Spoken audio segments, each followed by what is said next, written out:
Welcome to the Paul Street Journal, a production of St. Paul Inside the Walls. The Paul Street Journal is a show all about Catholic economics. From discussing the economic principles laid out in Scripture to answering the economic questions that come up in our daily lives, this show will be your guide to making your own economic decisions with the heart of the Church. I'm Freddy Garcia, and I'm joined by my co-host, Brian Honsberger.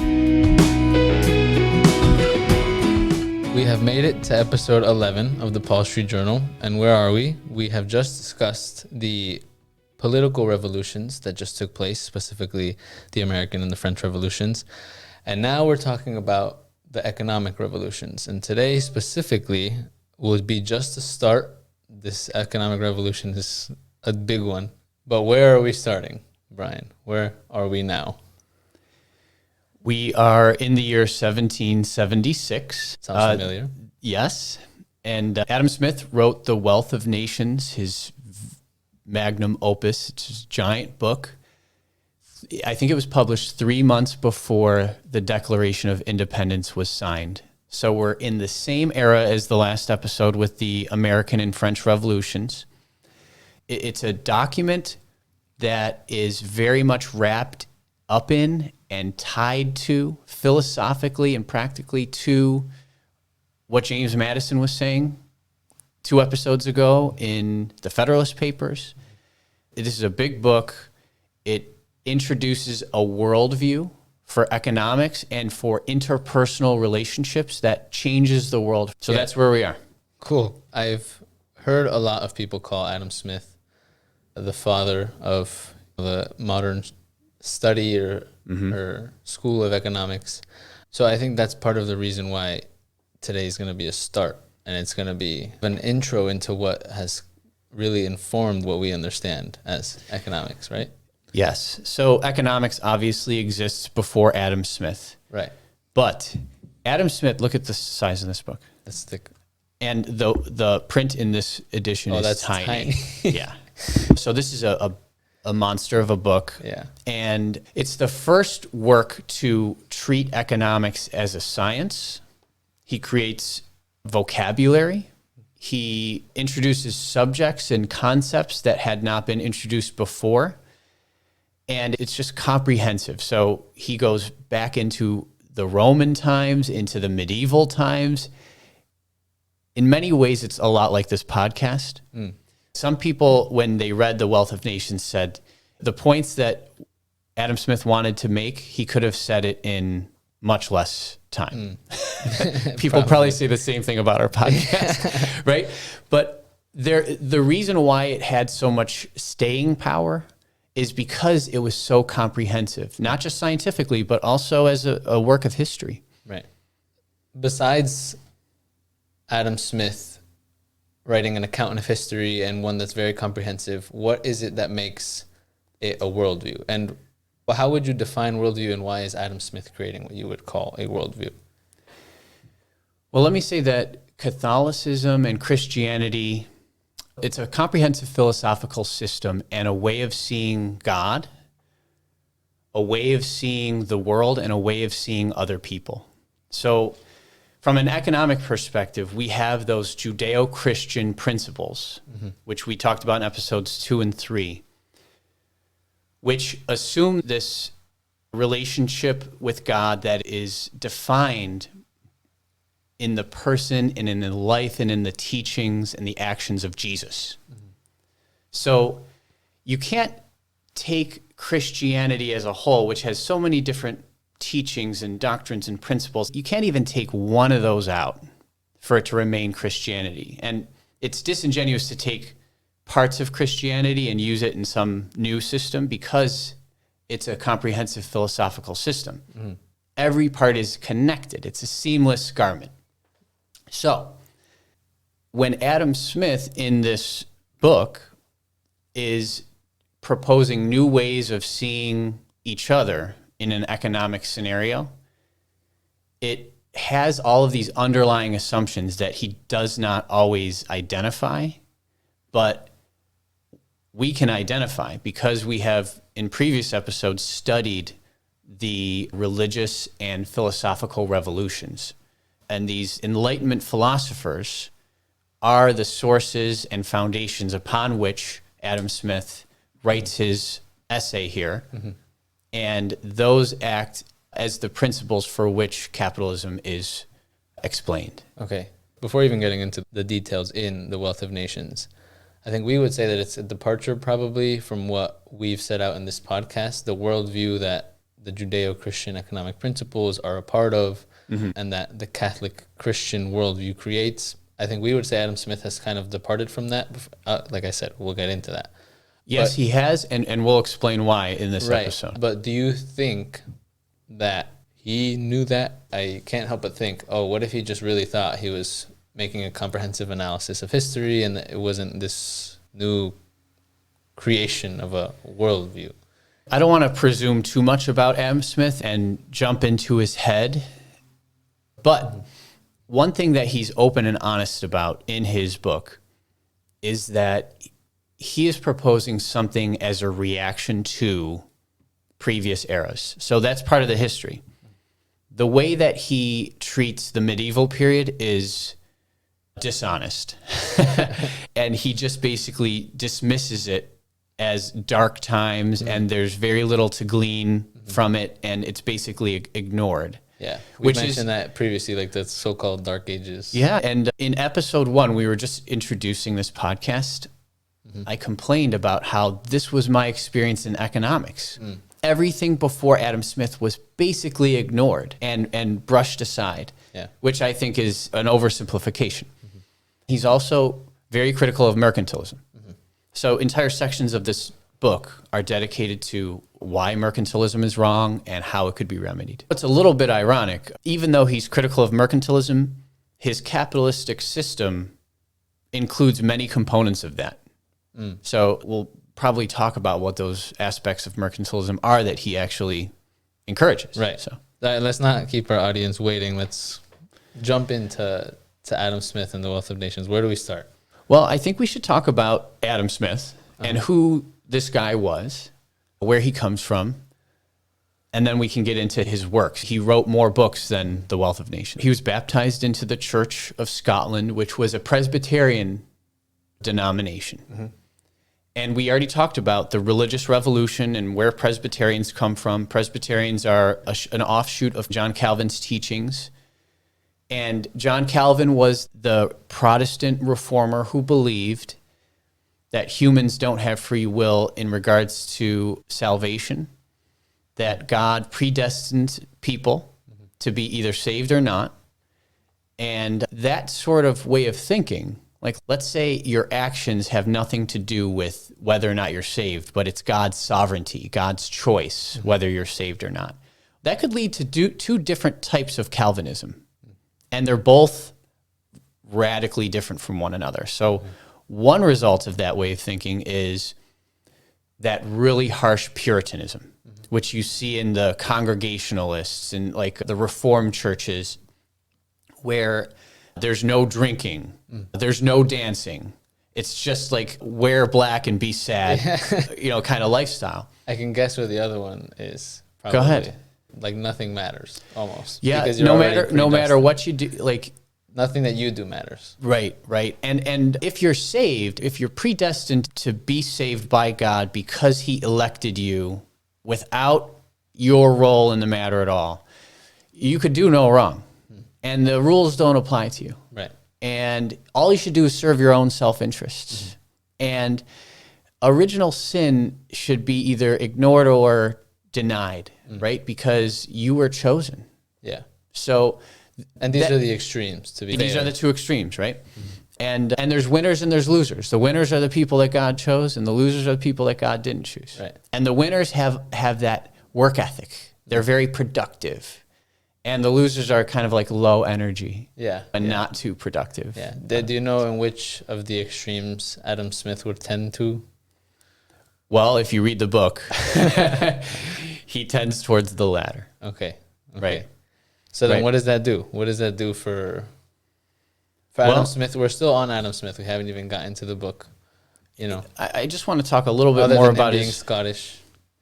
Right. I want to talk a little bit more about his character and his writing habits. So he obviously was a phenomenal student of economics and just gets into great detail and makes contributions that even I like at times. But it seems to me that he is a weird person. I was not expecting that. He's very good with his pen and his paper, but people who knew him thought that he was kind of weird, socially awkward in person, and that he never spoke in person about things he knew anything about. So he kind of put himself in a box. When he was at his desk, he was an economist. When he was in the social scene, He's just weird. yeah, he was not a great conversationalist and came across as socially awkward. Okay. For whatever that's worth. Are Scottish people that way? Or? I don't think so. Okay. No, most Scottish people are delightful. Yeah. Okay. And he wrote other books. So I want to talk about the Theory of Moral Sentiments, which was published in 1759. And it was from that type of person who we discussed as that sort of Calvinist, who he's not the Puritan type. He's more of the guy who believes that everybody should pursue their own self-interest and so forth. He writes a book on morality. It gets him enough popularity to be well known. So enough people read it. But he basically reduces the moral life to this concept of sympathy. Okay. When you encounter somebody on the street who is down and out, what makes you want to help them? It's sympathy. Basically, you're guilted into wanting to help them out of this sense of desire to help somebody who's down and out. So it's the general concept is sympathy. So he basically oversimplifies the whole moral system that we get in Catholicism, and he just reduces it to one concept, which is sympathy. Okay. So the oversimplification of anything has its roots in the Protestant Reformation, aka Revolution, right? And too oftentimes things like Scripture and tradition are reduced to just Scripture. Things like faith and works are reduced just to faith, when the answer is always both. So here we are with a moral understanding that is oversimplified.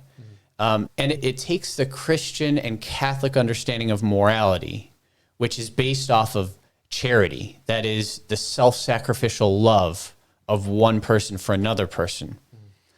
And it waters the moral life down to seeing the other person as either equal, which is philanthropy, which is not as good as charity, or to somebody who just needs your help. So you're still higher than them, but you're going to help them out because they need it, which is, let's call that sympathy. Okay. Right? So there's the Catholic understanding of morality, which is charity. There's a much lower Greek egalitarian sort of understanding of morality, which is philanthropy. Yeah. And then even lower than that, according to the theory of moral sentiments, is sympathy, which I don't even think rises to the level of philanthropy. Okay. Hey everyone, it's me. Sorry for interrupting the show. I'm sure I probably interrupted Brian talking, so it's okay. But I just want to jump in to say that if you're liking the Paul Street Journal and you want to see more content like it, please do like the video, subscribe, and hit the bell for notifications so that you're notified when we have any new releases. And also, if you have any questions or comments, please do leave them in the comment section and we'll try our very best to respond to them later on in the episodes.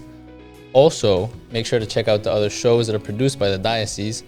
Those shows are Beyond the Beacon with Bishop Kevin Sweeney, which you can find on Bishop Kevin Sweeney's YouTube channel, and Coffee with Cupkey with Father Paul Manning and Monsignor Raymond Cupkey, which you can find right here on the St. Paul Inside the Walls YouTube channel. With all that said, thank you. Let's get back to the show.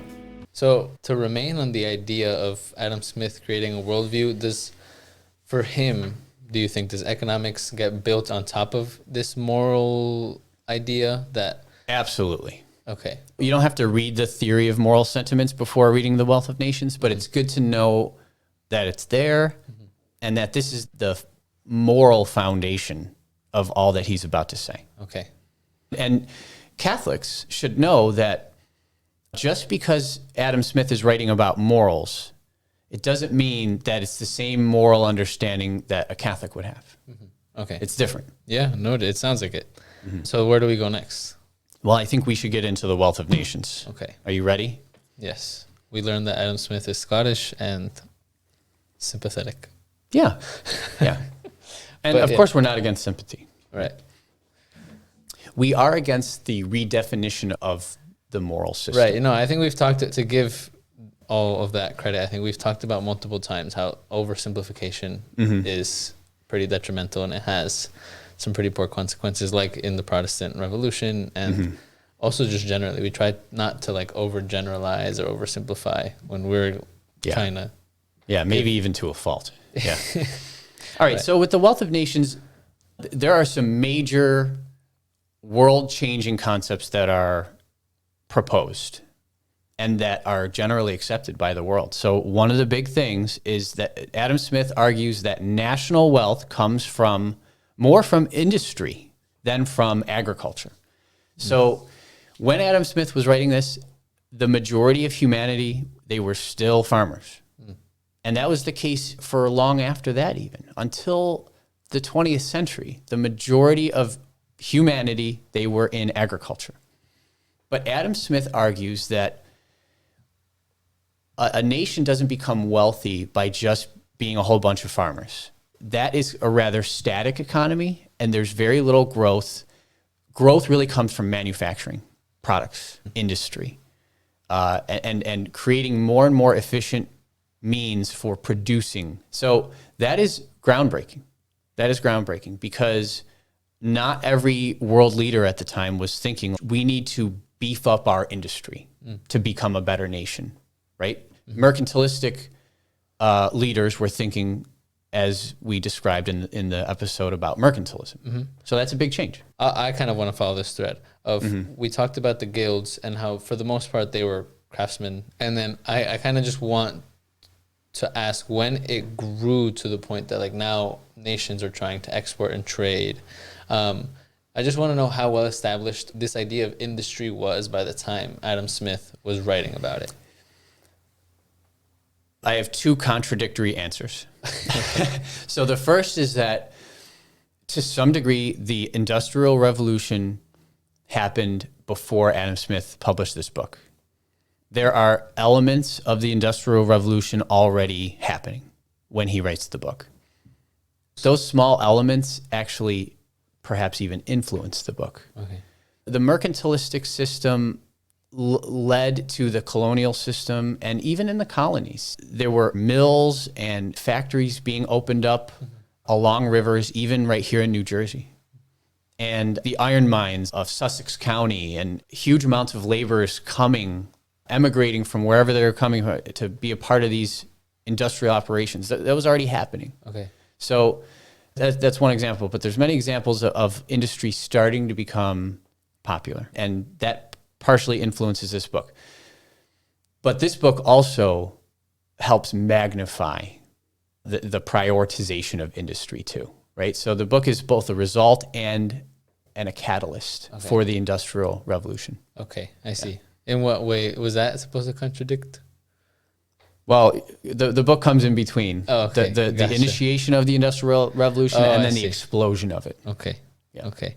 So then what does he do? Why is it that Adam Smith is such a catalyst, given that it already exists and that... I think a major reason why he's a catalyst is just due to sheer timing. Okay. So again, he publishes this book 3 months before the Declaration of Independence. I have found almost direct quotes from James Madison in Federalist Paper number 10 that come from this book. Oh, wow. We know that this was in Thomas Jefferson's library. I believe that Adam Smith had a personal relationship with Benjamin Franklin. Don't quote me on that, but I believe that was the case. So Adam Smith, is influencing the American Revolution to some degree.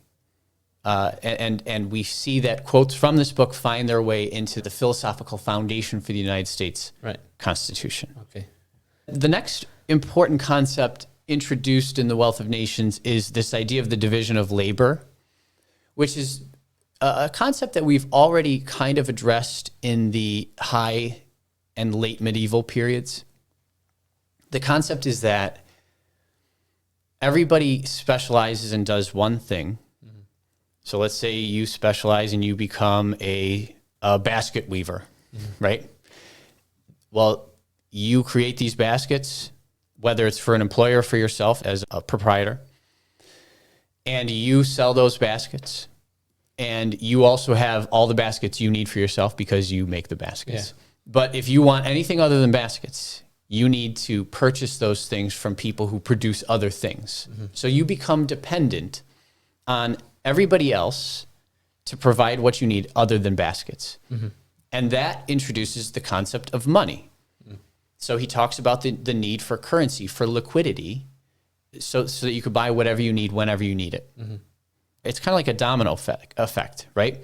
If you're going to leave agriculture and do in industry, you need a division of labor, you need specialization, and then you need money. Right. Go ahead. Doesn't the division of labor go then another step further? I know he uses the example of like making a pin, mm-hmm, right? Mm-hmm. And then how maybe your specialty is making pins, but he uses the example that one man on his own can probably make a pin maybe a day. But then if you divide the labor even further, one man mines the minerals for the pin, and then the next is all the steps are divided. Again, this mm-hmm. division of labor goes even further than what you've already mentioned. Right. And each is specialized to do his own thing. That one man who would make one pin by himself, collaborating with all the others who have divided the labor, make like thousands. More pins, more efficiency at a lower cost. And that concept in itself isn't bad. Right. I have been on both successful sports teams in my life and on unsuccessful ones. Mm.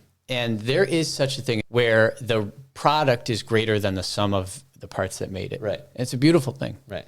So what he's proposing here isn't bad, but there's some implications. Yeah, I can already think of them, but I don't want to jump the gun. Well, I'll just tell you two, and you could add if you like. Okay. This situation, what it ends up leading to is a whole bunch of people living off of wages. Mm-hmm. Getting paid to do their little role in this larger economy. So if you're leaving agriculture, where do you get your food from? And if you're a farmer, well, you make the food, mm-hmm. right? You don't need money ever really to survive. You plant the seed, you let it grow, mm-hmm. and then you reap the harvest and you eat it, and you supply your family from your own sustenance. Right. There is little to no need for actual money to survive, right? Mm-hmm. But in this scenario, in the industrial context, if you're a worker and you're receiving wages in exchange for your labor, mm-hmm. You may not have any capital, and you're totally dependent on your employer for work, mm-hmm. and you're totally dependent on money to survive. Yeah. So this puts people in a different position for survival. Right, yeah. You said they need the job to survive. The wages are keeping them alive. The other implication I thought of, which is probably like one of the criticisms that we'll get to later, is this specialization. Probably, mm-hmm. I think it takes effort probably to get good or better at the one thing that you do, which probably takes away the skill or like the general skills that you may have had before. If you're spending so much time making one specific thing, and in a factory you have one specific job, you probably are then not going to be as skilled at doing other things, like if that makes sense.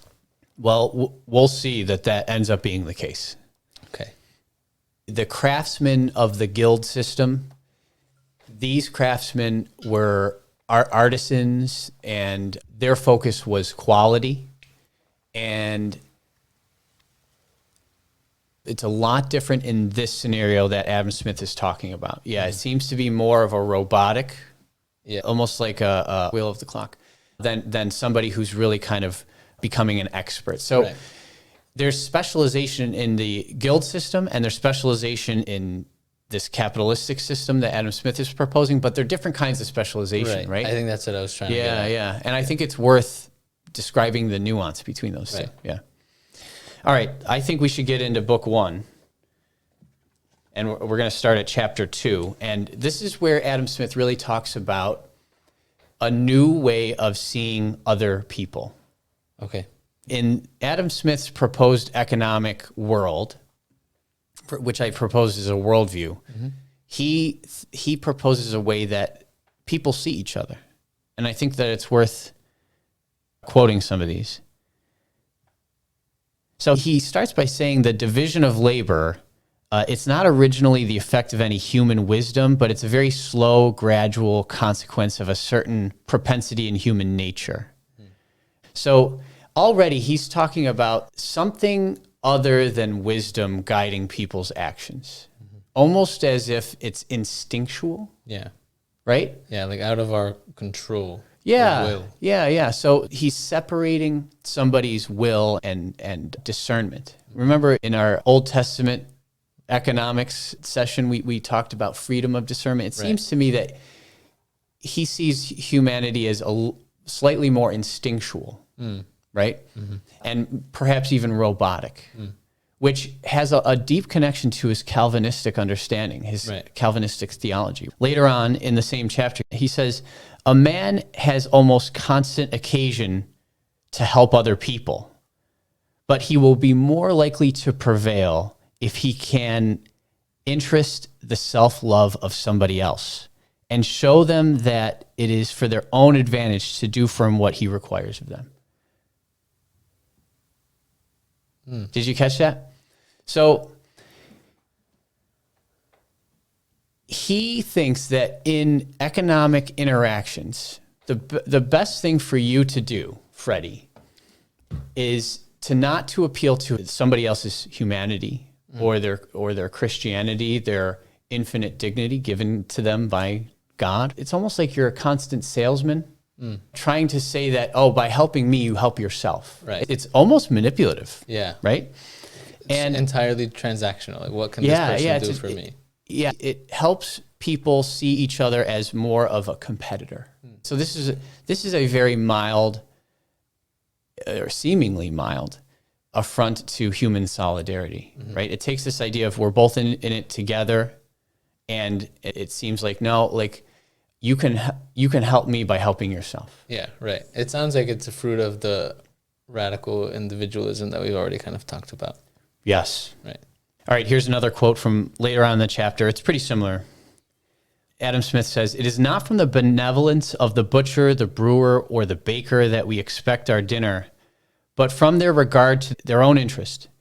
We address ourselves not to their humanity, but to their self-love, and never talk to them of our own necessities, but to their advantages." He says, not to their humanity. Like, that alone is a departure from what Mother Teresa and Teresa of Lisieux would say. And then he says, but to their self-love. Never talk to them of our own necessities, but of their advantages, is sad. I have no other way to put it. It's a total departure from the Catholic and Christian understanding of how we should be looking at each other. Right. Right? So it seems that here we are in book 1, chapter 2. We just started. And it's a complete departure from the Catholic understanding of what it means to be brothers, or brother neighbor and sister, right? So let's move on. We're going to skip all around, but to stick on that subject of self-interest in this book, we're going to skip all the way to book 4, chapter 2. Okay. So here Smith says, generally, indeed, a person in this economy neither intends to promote the public interest, he intends only his own security. And by directing that industry in such a manner as to produce maybe the greatest value, he intends only his own gain. And he is in this, as in many other cases, led by an invisible hand. By pursuing his own interest, he frequently promotes that of the society more effectively than he would have if he wanted to. I was like itching to say that word. What? The invisible hand. Yeah, so it's actually used out of context among neoclassical economists, but it's used, the invisible hand is used here in the context of importations. But this follows the same philosophy that we saw earlier in the book. The whole idea here is that an individual in the capitalist economy will do best for everybody, for the common good, if he or she pursues their own self-serving interests. And if everybody does that, according to Smith, it'll help everybody and lead to the best results. Yeah. Can I offer a criticism of my own? Sure. To this, sure. The way that Smith puts this. So, sometimes I can't help but think that the invisible hand is like the most epic cop-out that he could have come up with to like the question why. So to unpack what I just said, I think Adam Smith says, how do you help other people? Help yourself. Mm-hmm. If you only care about your own self-interest, everyone is going to be better off. Why? Who's to say the invisible hand? Like, it's the way you put it. Yeah. I gotta say, as a young man, not too influenced by Catholic social teaching on economics, I was convinced by this. When it was proposed to me as a 19-year-old or a 20-year-old in economics class, as an undergraduate, I was just like, yeah, this is it. I get it. I like this. And after studying Catholic social teaching on economics, what I've realized is that this is an ideology. This is an ideology. It's not at all economics. It's not at all science, right? It's a theory. And he himself had no idea of how, if everybody thought this way, what would happen. We'll talk about the results, the effects of this way of thinking in later episodes. Okay. What we want to talk about now is that there is a reason why he proposes this way of thinking, and there's a philosophical background to all of it. Okay. Yeah, and it's very different than the way Catholics should be thinking. Right. I just wanted to appreciate something. You said that Adam Smith is in between industry's existence and then its flourishing. Yes. I think now it makes more sense that this is both a comprehensive analysis of the history of the economic science, but also a theory. It's also something he's proposing. And I think that is now, I'm like, oh, okay. Still a little skeptical of this invisible hand, but yeah, I'm glad you brought that up. Are free markets new? Like Adam Smith is proposing free markets here. Is that a new thing? No, it's not new. So what is new about this? Well, it's a comprehensive treatment of economics. It proposes that entire nations take on the free market, because before this, there would be nations with a few free cities, but not the whole nation, right? And also, the radical individualism is entirely new. Like this whole idea of everybody pursuing their own interest in an economic environment in a whole nation, that is a brand new concept. So that's part of his theory, right? So to speak. Right. Okay. And the major departure from Catholicism, we could talk about the details, but this is the most important part. He is telling individuals, don't worry about the common good. When you are making an act in the economy, don't think about the common good. Think about your own self-interest, and the common good will be handled automatically by the invisible hand. Oh, boy. So, in the Old Testament and New Testament principles, how does this weigh against that? Does Smith correspond or not with that? He does not, right? Economics acts as worship. And how about discernment, this freedom and responsibility to discern? When I throw a pebble in the lake and the ripple effects spread out and affect everybody. Yeah. Should I discern as I'm throwing pebbles? No, don't discern. He's saying, no, just do what's best for you, and the ripples work themselves out. Right. And we'll talk about the working of themselves out. That's where James Madison and Adam Smith really join forces on that subject. Okay. All right. So we should talk about the idea of labor. Now, Freddy, I think this might disturb you. Oh, boy. So we're going to start with this concept of Smith, where an industrial economy that is growing is going to eventually need more and more proletarians, that is people working for wages. All right. So this is what he says here. In a growing economy, the demand for those who live by wages it naturally increases with the increase of national wealth and cannot possibly increase without it. So what is he saying here? He's admitting that in a growing industrial economy, there's going to be a demand for more and more people to be working for wages. And we already talked about the implications of that. You become dependent on an employer. You become dependent on money to live. And later on, he says, labor and laborers, that's the real exchange for commodities. So he says, the demand for men is like that for any other commodity. So what is a commodity?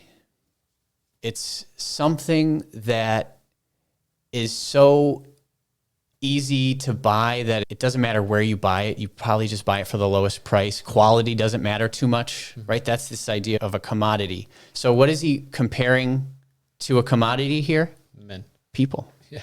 People.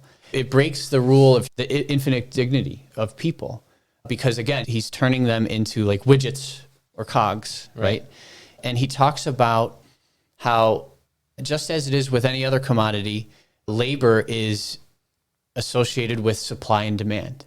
So if there's too many laborers, well, then you should just get rid of some. Well, what's the problem with that? Well, they left agriculture. They can't feed themselves. They are dependent on you as the employer to survive and for their family to survive. So Adam Smith is saying, well, labor should be hired and fired according to supply and demand. Well, you're playing with people's lives and families. Does he have a remedy for those people? Like, oh, they just have to find a job somewhere else? I think so. Yeah.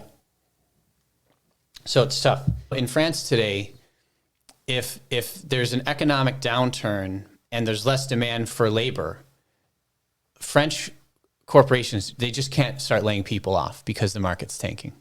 They have to care a little bit more about people. Right. But in the United States, there's nothing against that. And we just saw a big layoff with tech. A whole bunch, tens of thousands of layoffs just because the economy isn't doing great, So we're just going to get rid of these people. Now we see a division between laborers and employees. So there's the competition between people on the same level in the marketplace that we already talked about.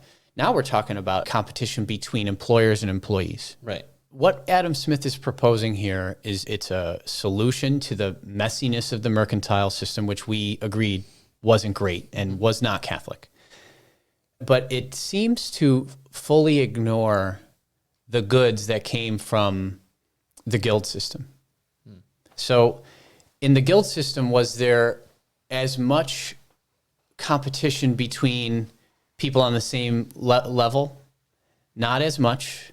Was there competition between employers and employees, between owners and laborers? Not so much. In fact, an apprentice would have looked at the master as a teacher, as somebody who can help them grow, right? So there's this sense of solidarity between the classes. Right. Now we get this concept of class warfare. Yeah. And Adam Smith even talks in The Wealth of Nations about employers coming together in secret to conspire against the workers, and workers coming together in public to conspire against the employers. But in the guild system, that was less the case. There was plenty of conspiring going on in the guild system. So remember, no system is perfect. Yeah. But the sense of solidarity is, in The Wealth of Nations, just totally gone. And everybody's in competition with one another, even in competition with people that you work with. I have worked in corporate America, and in that context, in finance, my major competitors were the people sitting right around me. You'd walk in, and what everybody had made so far that year was on the wall. It was a scoreboard, and you competed against each other. Wow. That was the basis of our relationship. Thank God we don't have a scoreboard at St. Paul's. So if Adam Smith is proposing, do what is in your self-interest and everything else will sort itself out, I think intuitively it sounds like the employers are doing what's in their own self-interest, but intuitively I think it sounds wrong. I think it sounds like there are people being harmed, but it's in their self-interest. How is the invisible hand helping these people that must be laid off because it's in the interest of the employers? That's just a clear example of why I'm kind of critical of that. Yeah, it's a fair criticism, and for successive episodes, we're going to be talking about how employers should actually think. They should not be trying to fulfill their own self-interests. They should be trying to fulfill their own self-interests and other things. Right? With the Christian economic principles, you dedicate everything that you have to God. Total dedication of your finances to God. You want to help your family first. You're also responsible for the church, her worship, her evangelization. You're also responsible for the poor. You're responsible for your employees. So in bad economic times, when you have to choose between your own profits in excess of what you need to supply for your family and some worker that isn't bringing profit at that moment, you might have to take a personal hit to maintain that worker, right?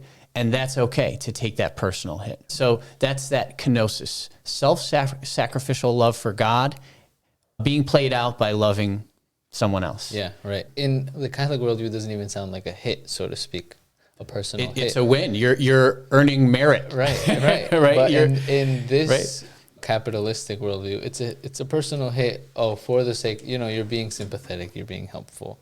Right. But it's a hit. And that's I think the big difference. I like the word choices there. Better than mine. Thank you. It's not a hit. It's a win. Right. To take a financial hit for the love and benefit of another is a beautiful thing. Right. Beautiful thing. It's funny because Jesus has a rather accounting related vocabulary. If you go through the Gospels, listen to Jesus's words that sound like accounting. He says stuff like earning 30 and 60 and 100-fold. He talks about every last penny being paid. There is some sort of heavenly accounting system. And I'm not saying I understand it. But God is perfectly just. He's perfect. He's wonderfully merciful. And merit finds its way into this. When you're making sacrifices financially for the good of others, there's some heavenly credit system going on. I don't know what it is. I'm just saying. Okay. So since we got into religion, I think a lot of people like to separate economics and religion. We've talked about that earlier in the podcast. You would think, is Adam Smith talking about religion and the wealth of nations? Yes. Yes, he is. And here's what he has to say. You're going to hear some James Madison in this. The teachers of each religious sect, seeing themselves surrounded on all sides with more adversaries than friends, will be obliged to learn that candor and moderation, which you don't see in the past. So what he's trying to say here is that just like in the economy, competition amongst different sorts of religions and different denominations of Christianity is a good thing. That's what he's saying. Do you hear that, Joe? So he actually thinks that competition isn't just good in the money world, in the economic world, but it's actually really good in the religious world.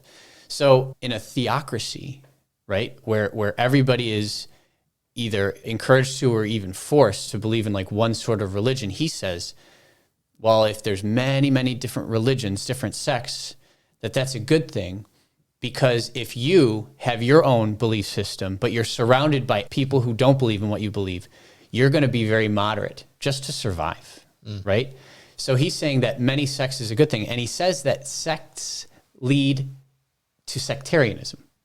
And that, let's say you have a certain sort of Calvinism, well, that's going to divide, and that's going to divide. And they're going to keep getting smaller and smaller to the point where none of them have power, and they all cancel each other out and become nothing. So almost sounds prophetic. Well, that was rather prophetic. But you know what's not prophetic? He says, in that context, people will be obliged to respect the beliefs of every other sect, and that that there would be concessions that people make. I don't see that being the case. I don't see respect increasing in this secular capitalistic economy, right? I see people getting angrier. Right. That's my experience, and I'll let the listeners and viewers share their thoughts if they like.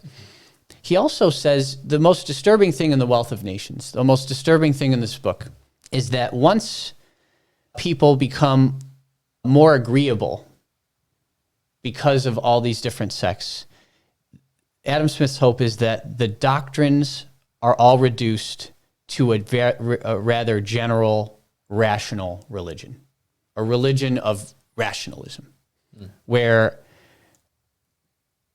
there really are no sects, but people just kind of subscribe to what he would say are Enlightenment ideals, this idea of rationalism. Right. So what we see here is this is a self-reflecting statement, I think. Yeah. He comes from this somewhat religious background, at least from a Christian world. He was baptized as a Presbyterian in the Scottish Church, but he's an Enlightenment thinker. He is not influenced by the gospel. And his body of work here is influenced by bits and pieces of many different philosophers that we've mentioned already. And his hope is that this idea of religion is replaced by this thing called rationalism. And this is where he starts talking about statistics, just like James Madison. Provided those sects were sufficiently numerous, and each of them consequently too small to disturb the public tranquility. You see where he's going here? Yeah. What do you hear? James Madison, Federalist Paper, number 10. Right. Where James Madison was talking about factions. The more factions, the The better. more factions, the better. And they cancel each other out. And it's a statistical and mathematical, mechanistic solution to the problem of people not agreeing with the same stuff. Right. This is the opposite of unity. Yeah. Yeah. Before asked if his economic model was built on his model or his worldview of morality, but it's like morality was kind of cast aside and now is more or less built on the truths and the nature of the economic world. And it sounds like this is kind of almost like a side note saying, okay, the religious denominations are they're going to exist, so they should follow the same kind of competition. And it's almost like he didn't even care to create a worldview for the religious sphere, as it were. Like he kind of said, okay, we're sympathetic as human beings. This is how it works. This is how the nature of economics works. This is how the nature of our spiritual side or religion works. And that's it. Yeah. There's no desire or attempt for unity, solidarity. Right. Yeah. And nothing like that. The It's consequences are kind of dire. Right. Yeah. Yeah. Yeah. So I think this is a good place to stop. Yeah. I'm not surprised that we went on for so long speaking about only some of what we were hoping to cover. But we've been anticipating Adam Smith and capitalism probably since episode 1. You know, we made a little shout out to the invisible hand and to the system of capitalism. So I think it's fair that it's a dense episode and that there's a lot of material. But I think I agree, we're at a good stopping point, and I think that the next episode will probably offer more clarity as to like what Catholics are supposed to think. But anything else to add before we end this episode? I don't think so. No? Okay, well, thanks, Joe, for production. Thank you, Thanks, Brian. Joe. And we'll see you all next time. Thanks for listening.